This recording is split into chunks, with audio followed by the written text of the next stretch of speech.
Hi everyone, so this video is going to be my end of March updates. Before I get started, I just want to go over my new acquisitions. So I got 4 plants from the Vancouver Orchid Society show and sale, and the other one I won at a raffle at our last meeting. So let's start with the raffle winner. This is Psychopsis limminghei crossed with Sib. I guess it was previous called Psychopsiella or is now called Psychopsiella. Not quite sure, but it's a cute miniature. Okay, so this is one of the plants I pre-ordered from Ecuagenera. It's Tricoglottis pusilla, and here's the name at the back. So the next thing I got is Chysis limminghei. My other Chysis is kind of just trucking along, although not doing super great. I wanted another Chysis. This one is supposed to be blooming size and it appears to be very healthy. When I potted it up, I noticed it has quite a few new growths on it. I know there's at least 2 in there. So the next one I got is Clowisia Rebecca Northern Mikabi.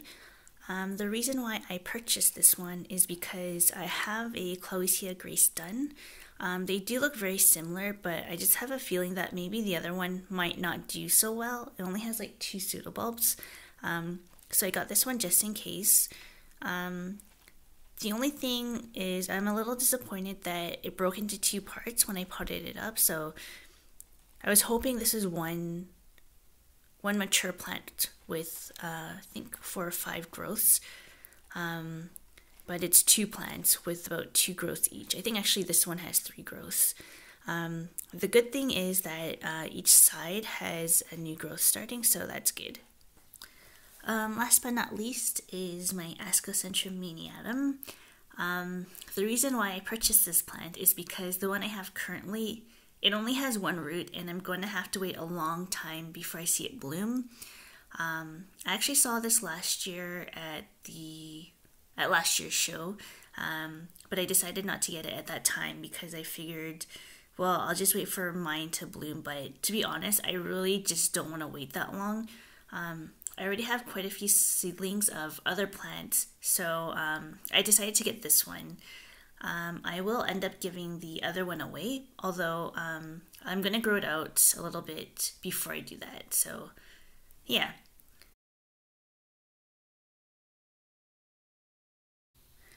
This is my Polycycnis barbata, and its new growth is doing pretty well. The new growth on my Rodriguezia lehmannii is doing pretty well. You can see inside, I think there's another leaf growing. My Sophronitis cernua is pushing out a new root tip. I think that also means a new growth may be starting soon as well, but we'll see. The new growth on my Plectrophora alata is maturing nicely. I'm losing a couple of the older leaves on my Aerangis punctata, but I think that'll be okay. I haven't seen any new leaves growing yet though. So this is my Paphina rugosa.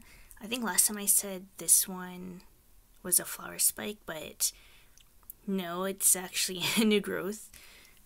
But both are doing pretty okay. This one's doing better. This one, the leaves are wrinkled, but I don't think it has any roots to absorb any water. But it's, yeah, seems to be doing pretty well. This is my Dendrobium lawesii. I'm going to give it one more chance. There's a new growth growing there. If it does well, I'm going to keep it, but if it doesn't do well, I'm just going to give it away. This is my Phalaenopsis amboinensis.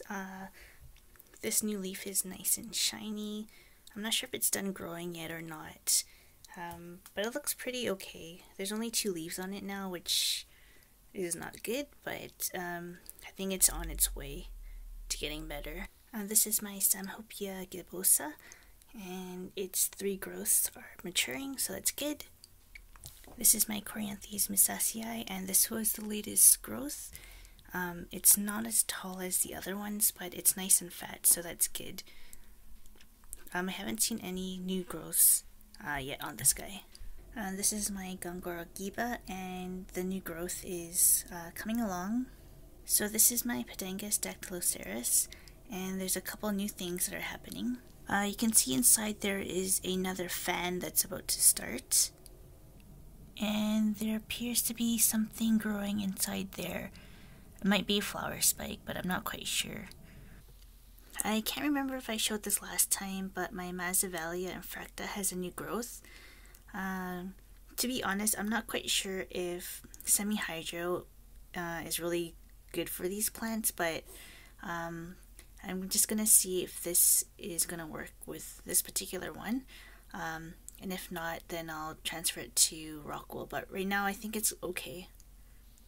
So this is my Catasetum cross. Its new growth is quite big now, and it has a lot of new root growth. I did start watering it a little bit, but I saw a video that you should wait a little bit more before watering it, so I'm just going to hold for now, and when it gets a lot bigger and more roots, then I'll start really watering it. This is my FDK After Dark SVO Black Pearl, and its new growth is coming along nicely. It's going to be a while though before I can even start watering it. So this is my Bulbophyllum harborotinum, and it has a new growth, I think. I'm a little bit reluctant to say if it's a growth or a spike because I've been wrong so many times, but this does look like a new growth. So this is my Chysis levis, and it has a new growth on one of the newer pseudobulbs. So this is my Bulbophyllum lawesii, and I've repotted it in rockwool and in a plastic pot with holes in it. The new growth itself I don't think has done too much, or at least not that I've noticed. In terms of adapting to the new potting media, it seems to be doing pretty well actually. This potting media in this plastic pot seems to stay more moist for longer compared to the sphagnum moss with the clay pot. Okay, so the next thing is I repotted my Duriscentrium pulcherrimum in lava rock. I actually did this with the 3 in the basket, so this one, the Ascocentrum ampliceum crossed with Christinsonianum, and the Aridocentrum guga. If you remember, those were all potted in baskets with leca. But the reason why I changed to lava rock was because I wanted to soak them, and leca obviously floats, but the lava rock doesn't, so that's why I did that.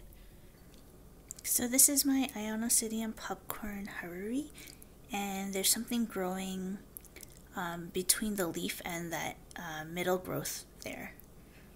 This is my SLC World Vacation Shibuya Sunset, and its new growth hasn't done too much. This is my Oncidium Twinkle Yellow Fantasy, and it has 3 growths on it, and they are all making pretty good progress.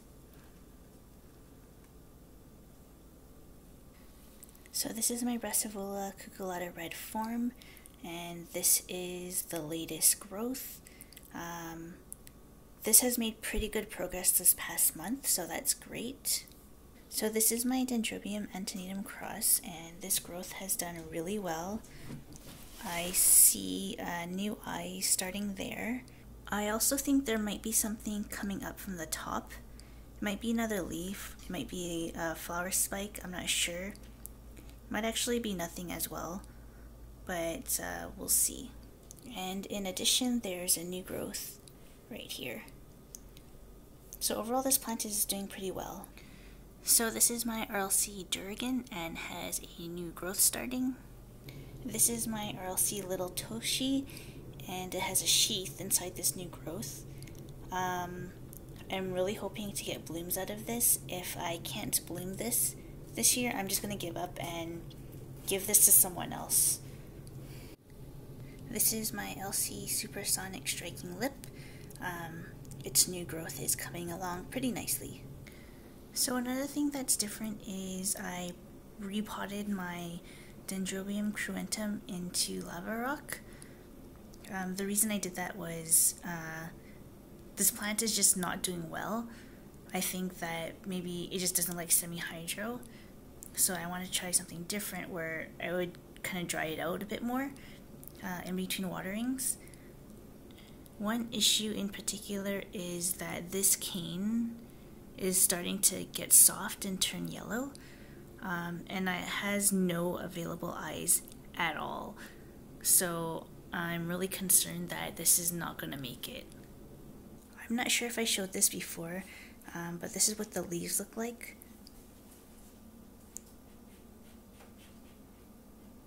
When I first got this plant, it was super healthy, and then I repotted it, and then ever since then it's gone downhill, so fingers crossed. So another one that's not doing well is my Dendrobium Formosa.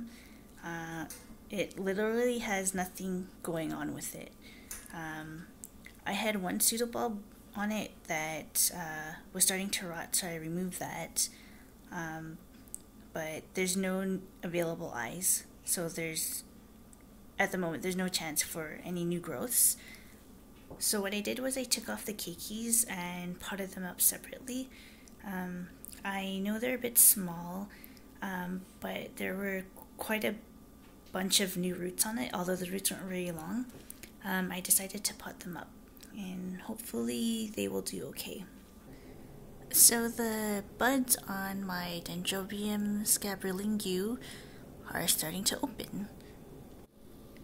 And this is my Phalaenopsis cornucervi chatelade, and the latest leaf is about the same size as the previous leaf, if not slightly bigger, so that's really nice.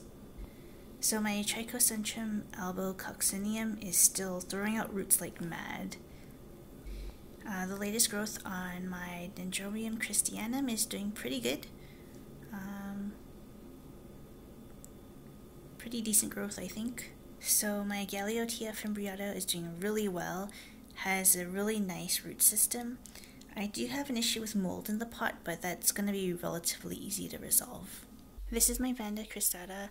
It's a little bit too difficult to show you, but it has two nubbins in two different leaf joints, and I suspect those will become flower spikes. So as they start to develop, I will update you guys. So I remounted my Phalaenopsis lehmannii on a basket mount because I wanted to be able to go a couple days without watering it. I just had a little bit of a concern keeping up with the watering, so I'm hoping this will help with that. Other than that, there's no other activity on this plant at the moment. This is my Ascocentrum ampullaceum and has 3 flower spikes that are starting. So this is one, that's the other one, and I think there's another one in there, or it might just be the way the light is bouncing. But anyway, there's at least 2. So the roots on my Vanda lamellata are perking up and starting to grow, so that's great. And last but not least, my Ascocentrum ampullaceum crossed with Christinsonianum. I think there's a flower spike starting there. And that's my video for today. As you can tell by this shot, there's some plants I didn't include, and that's because there's not much going on, so I didn't want to include them. I hope you enjoyed this video, and I'll see you next time. Thanks for watching. Bye!